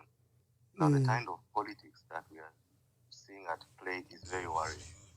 Like many people have said, tribes have crossed their boundaries to marry in other tribes. This country is so vast, there's so many of us, and we cannot afford a situation where this tribe is rising up against another tribe. I personally have a Lozi boy sitting in my house because he's my son from my sister who got married to a Lozi guy. And then what happens when this topic comes up? You are sitting watching TV and something comes up, they're talking about tribe and going after each other. What is being planted in the mind of that young soul? Yeah. It's basically, pitting Zambians against Zambians. Mm-hmm. And it's so worrying when it comes from the higher office, I'm sorry to say. But that sentiment by the president was below the belt. And whatever they can do to fix it, they need to do it. Mr. Mwamba, Ambassador Mwamba, you've been there before. You prepared speeches for the president before. You've been there to make a correction when a mistake has been made. And I think those in power should reach out, and you people also who've been there before should reach out and speak to these people, because we only have one country. which we cannot afford to set on fire. Yeah. But right now, the kind of politics that is at play, I think we need to see politicians, beginning to walk away from that kind of politics, because in a few years, this country will just be something else. Thank you very much, my brother. Thank you. Okay, so this is what the president said. I can't load it, but you can listen from it. Malicious and assessed differently from presidents before me. You want me to justify that? Yes. This country since independence has had 4 political parties running the country. UNIP, MMD, PF, and now UPND. All these 3 have amended the constitution. UNIP amended the constitution, I think twice. 1972 or 73, correct me if I'm wrong. 1991, it was UNIP that amended the constitution. In 1996, MMD amended the constitution. In 2016, PF amended the constitution. There wasn't this sort of hatred I can touch, I can feel, because it is HH, it is this animal pariah we don't like. Why don't you like your fellow citizen? What's the issue?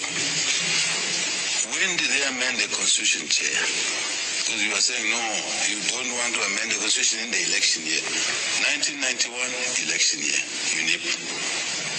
1996, MMD, election year. 2016, under PF, election year. January, election was August 2016, President Lungisan. This fellow, you are saying, no, you can't do it. What is the issue, colleagues? With due respect, with politeness. Timing? Yeah, so someone sent me the video, but I haven't had time to upload it on the forum. But you can see that the president is accusing Zambians of treating him differently, and they treat him as a pariah. And he says, look, everyone else amended the constitution, but me, you can't allow me. Why'd you treat me differently? And he has said this again and again, that there was a clique, he says, that promoted the hegemony in this country. And we all know what he meant, and we know what he means when he speaks like this. These remarks are totally dangerous. On the issue of the constitution, there'll be a public forum on the constitutional reform process. They're examining key elements of the proposed constitution amendments. Although President Hakainde Hichilema has deferred this, I think they are not taking any chances. A senior lawyer and state counsel John Sangwa is a keynote speaker. He'll be supported by others: last President Lungisani Zulu, former last President Linda Kasonde, Dr. Landiran Banda, and Dr. O'Brien Kaba. The meeting is tomorrow at. I have to look at the venue. What does it say? Yeah, it will be at Mulungushi International Conference tomorrow at 9 hours, Friday, 27th July 2026. Attend that event. Thank you for joining us. Thank you for your cooperation, and thank you for your support. Let's have quality debate. That's the purpose of this program. Let's have a safe place where we can discuss, even if the matters are serious and critical, but we can use sobriety and facts, the sobriety of facts, to drive the narrative, to drive the debate. And this platform is yours to do that. And until we have a discussion tomorrow, God bless you and God bless our country.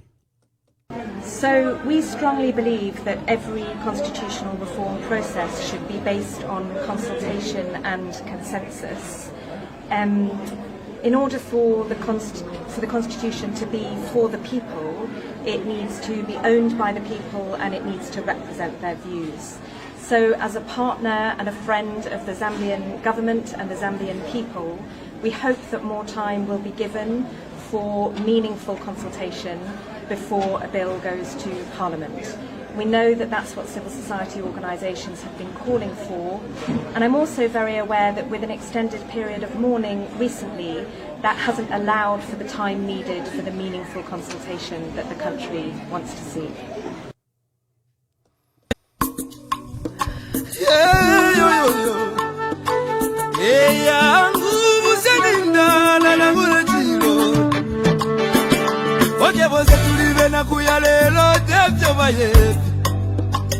Amitapendwa ya vintu ifisume vyoto kula kwibukisha Kanate pochimo Wimbo watemenu wakatongi Abazunga wajita katongi Nakula kwibukisha kateka Kaibuku muna kapona Neseko siove kwa menso Yangu ama umebaya Iyaba maume Iyaba maume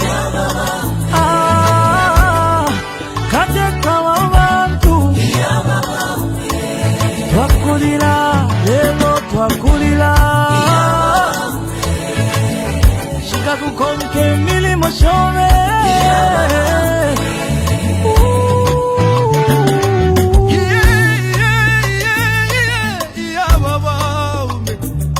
Ale filamba Yena minta pengo sile Leti kume moku la dolola vale Lilo wingi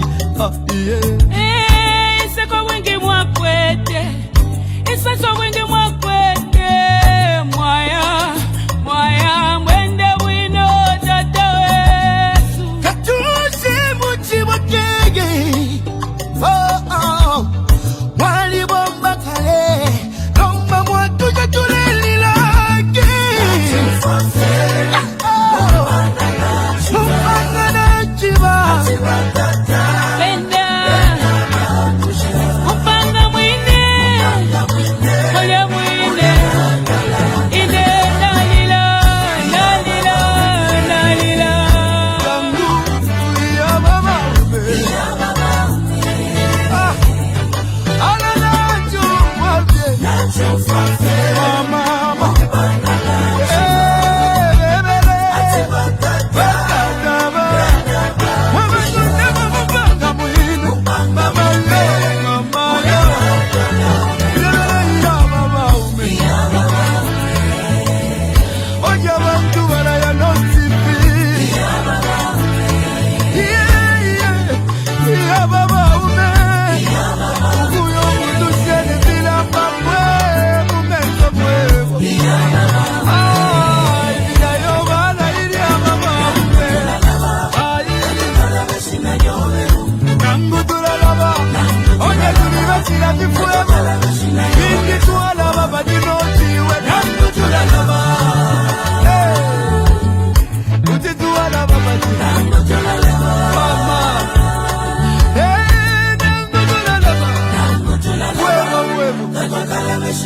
Ukula bebyo wachito bwingi Ibisebo wapangiri obwingi Ukuchinjo lusako kumoneko busaka Mama Kutituwa na basiyani Chagwa katuse